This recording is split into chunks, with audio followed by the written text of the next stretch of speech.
Have you ever found yourself reaching for your phone at 6 a.m. only to resurface from a social media rabbit hole at 8:30?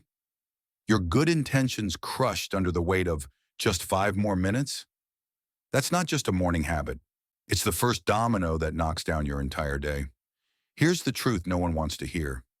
Your sleep isn't just about rest. It's the foundation of your focus, energy, and the willpower to make hard choices. The choices that build the life you actually want. When your sleep is broken, everything else cracks along with it. And deep down, you know this.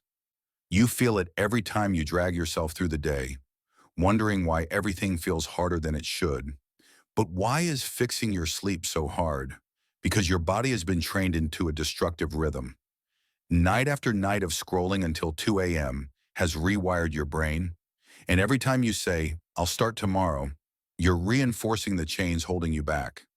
Today, that cycle breaks. Here's the blueprint to reset your sleep. No matter how long you've been stuck in night owl mode, step one, non-negotiable wake-up time. Whether you slept 4 hours or 8, your feet hit the floor at the same time every morning. Yes, it'll be uncomfortable at first, but that discomfort, it's the price of freedom from a broken sleep cycle. Your internal clock resets with every consistent morning. Step two, redefine your bed's purpose. Your mattress has become mission control for everything: Netflix, TikTok, emails, except sleep. Your brain now associates your bed with stimulation, not rest. From now on, your bed is for one thing only: sleep, period. Step three, create a digital sunset. 1 hour before bed, screens go dark. That blue light tells your brain it's still daytime, but your body needs to wind down. Replace scrolling with something analog.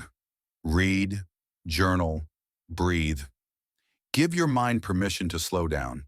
This isn't just about feeling better in the morning.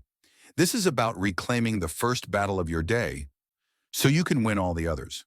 Because the quality of your sleep determines the quality of your life. What choice will you make?